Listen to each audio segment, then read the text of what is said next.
Overture. A very small, rather frail child is escorted into a pub in Chatham, in Kent, by a plump, vivacious man. The man, exchanging affable words with the population of the pub, who all know him well, places his child on a table and enjoins him to recite. Though afflicted with a slight lisp, which he will never entirely lose, the child gives a startlingly vivacious rendition of that noted improving lyric, The Sluggard, one of the divine songs for children from the prolific pen of the Reverend Dr. Isaac Watts. "'Tis the voice of the sluggard, I heard him complain, You have waked me too soon, I must slumber again. As the door on its hinges, so he on his bed turns his sides and his shoulders and his heavy head. A little more sleep and a little more slumber. Thus he wastes half his days and his hours without number.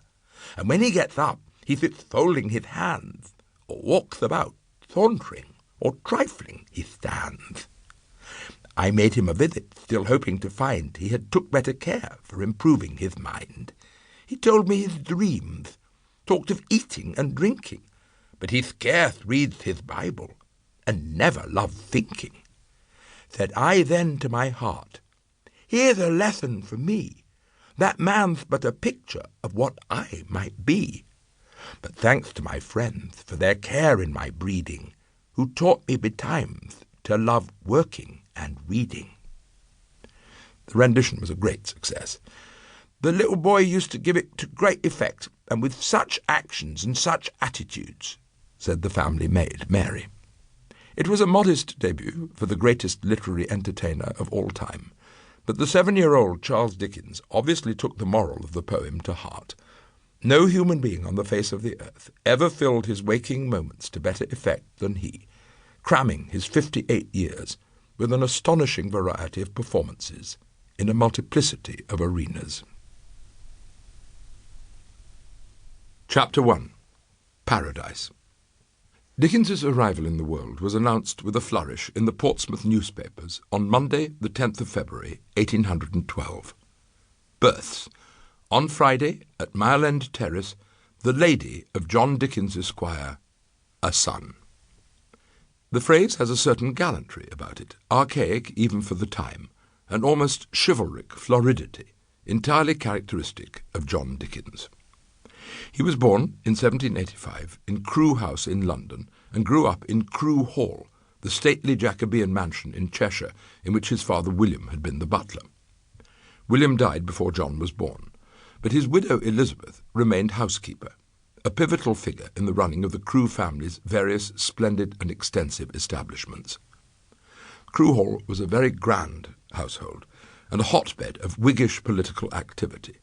Among the regular guests were the politicians Charles James Fox, George Canning, and Edmund Burke, the playwright Richard Brinsley Sheridan, and the painters Joshua Reynolds and Thomas Lawrence, some of the greatest men of the age. As a boy and a youth, John Dickens would inevitably have been involved in his mother's work, becoming a player, if only in a bit part, in the highly theatrical enterprise of running a great house, a carefully staged performance, with sharply defined spheres of backstage and onstage, rigidly maintained roles, and a script to be departed from only in exceptional circumstances. Certainly John Dickens emerged from that world with an orotundity, above all an elaborate sense of language, that his boy Charles relished and reproduced ever after, affectionately quoting him almost to the last, as my poor father would say. John seems not to have had an official job till 1807, when, at the relatively late age of 19, he'd gone to work as an extra clerk in the Navy Pay Office in Somerset House, off the Strand in London.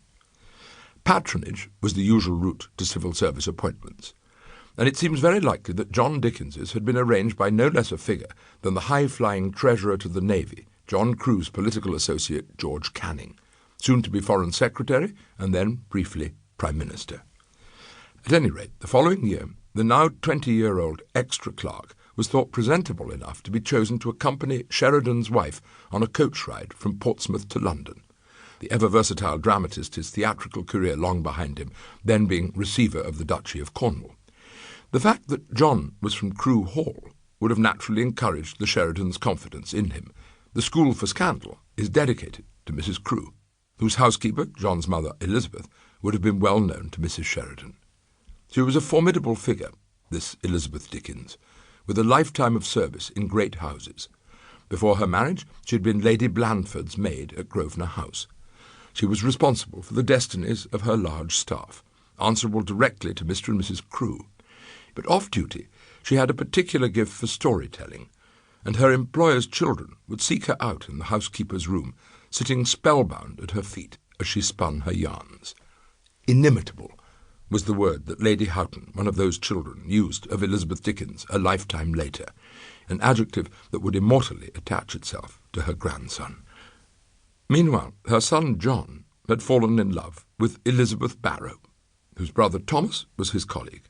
Their father, Charles Barrow, was John's superior in the Navy Pay Office, rejoicing in the magnificent title of Chief Conductor of Moneys in Towns. Or at least he did until he was discovered conducting large sums of government moneys into his own pocket, at which point he fled the country, later creeping back to the Isle of Man, where he ended his days. Dodgy money thus makes an appearance very early on in Dickens's saga. Money, in one form or another, always featured prominently and tiresomely in his life.